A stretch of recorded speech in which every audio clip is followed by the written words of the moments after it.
Hey guys, Eric here with Pioneer Survival Company. Today I was tagged by Jason Hunt at Campcraft Outdoors, and actually I was tagged by two people. Joe Wilson also tagged me to do the 8-question and then tag 5 people challenge. So let's go ahead and get started here. The first question is most memorable camping trip. That's a tough one. I've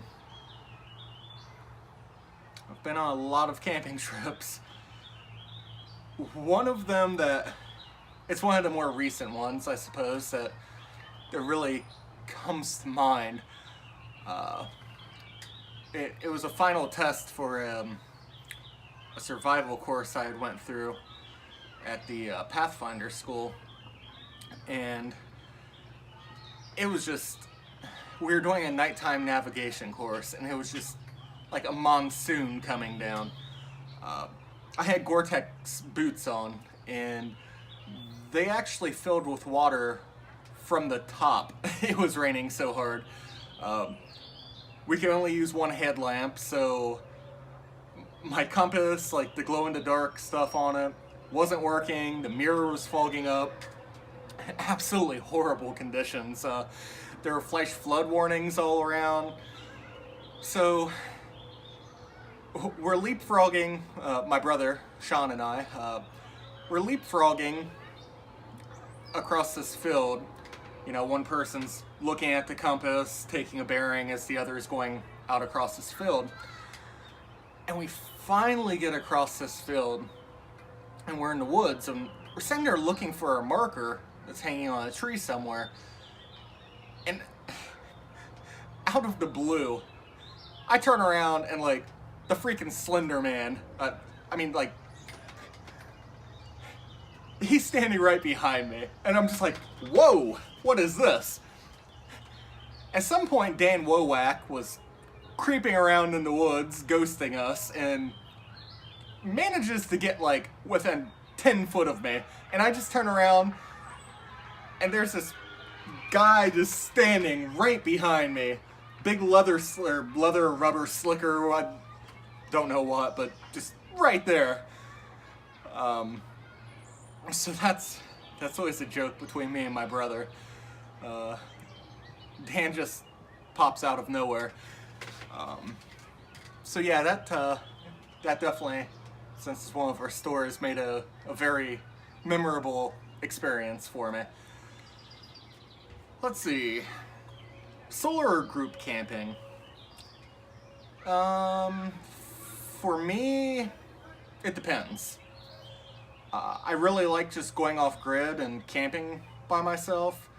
However, there are times where I like to group camp also. So it's kind of both, I guess. I can't say, I probably prefer solo camping, I guess. Maybe not quite solo, maybe with maybe just like one other person, maybe two. But yeah, I mean, there's always the good, like gatherings, things like that. Those are definitely, just as good in my book. They're just, they're different. Favorite knife? That's a tough one also. I don't just carry one knife. I so far have not found a single knife that will perform everything I want it to do. The knife that I currently use to really beat on and do a lot of bushcrafting stuff is the Tops Brothers of Bushcraft Fieldcraft knife. That's really my go-to knife if I'm having the baton or, doing, just really beat on something. As a secondary knife, I was carrying the Scorpion HD, made by the Pathfinder Knife Shop, but I actually replaced that one recently, and now I'm carrying the Tops, I can't think of the name of it right now. It's the Pucko knife. I'll leave in the comments the name of it. I really like that knife.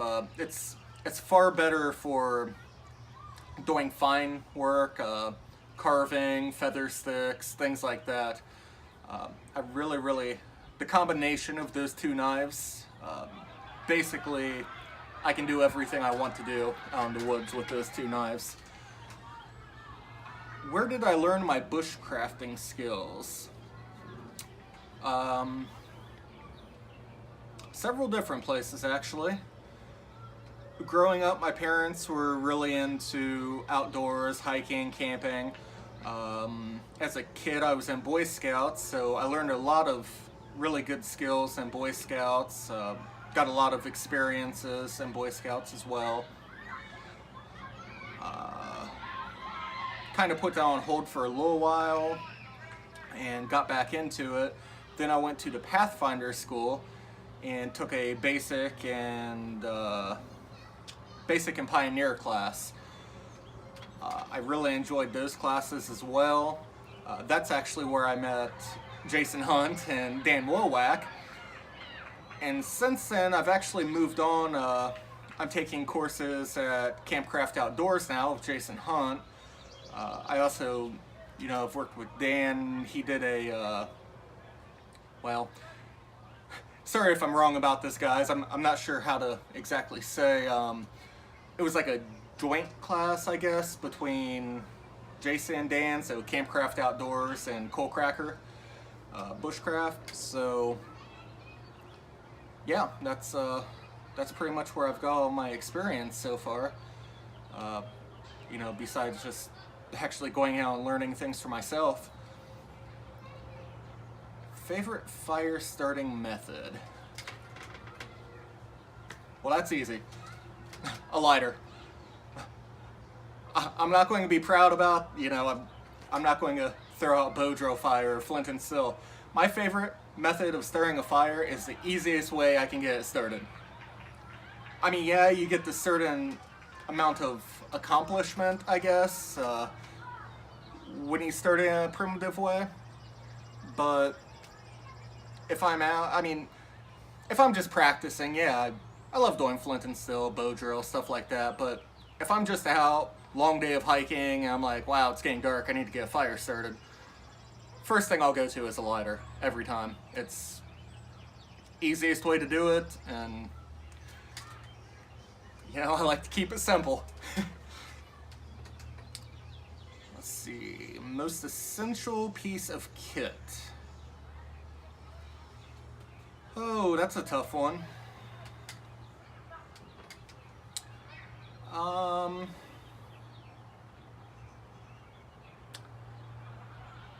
A lot of people say a knife. I agree with that a lot. I usually carry an axe with me also. The council tool axe that I recently purchased from Jason Hunt. That could be ranking up there with one of my favorite pieces of gear now. It's not quite as easy to do, feather sticks necessarily, fine work with the axe, but it literally can pretty much do anything that a knife can do. And also split wood, and it can do a lot more than a knife also. So I think my axe might actually be, yeah, it might be my most essential piece of gear. My own knowledge and everything is obviously the first thing, but that's not really gear, so I'm not going to list that. Do I carry a bug out bag in my car? In the winter, yes. A lot of times I always have my haversack has my 10Cs in it. That's in my vehicle quite a bit, just because when I go out into the woods, I usually just carry that with me. It's nice and lightweight, and it's not a nuisance or anything. In the winter, yeah, I definitely keep that in my in my car, and I usually keep at least one wool blanket. I actually throw a pair of winter boots in there too, and maybe like some, well, I don't want to say like snowmobiling pants or anything like that, but like snow pants, like something kind of warm, like a wool pair or something similar to that. Just some cold weather gear, I guess.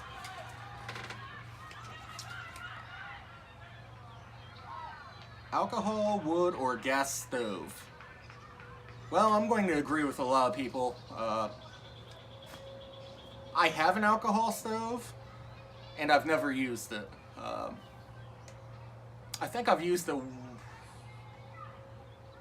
Can't say I've never used it. I think I've used it once or twice, but honestly, when I'm out camping, I always have a fire started, so